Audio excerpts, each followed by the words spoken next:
I asked Dad to watch the stew instead. It went quiet in the kitchen for a while. After a moment, Mom spoke again. Soup spilled over, I need a rag. I hung it out on the balcony yesterday. Go grab one for me. I was really nervous. But I refused to do what the monster wanted. I kept making excuses. I can't. This meeting is super important. You don't want me getting in trouble at work, right? Silence fell once again. A long time passed before Mom talked again. This time her voice sounded cold and stiff. Come here and carry this pot for me. Mom, I really can't step away. I pretended to focus on my meeting, while my mind raced a mile a minute.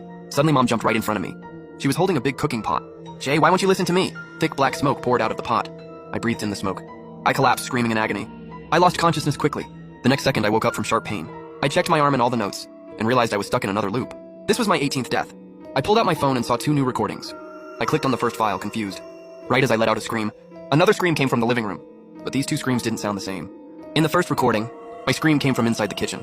The other scream was clearly from the living room. Then I listened to the second recording.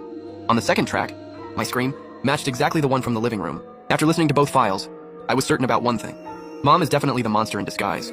She was directly responsible for my last 2 deaths.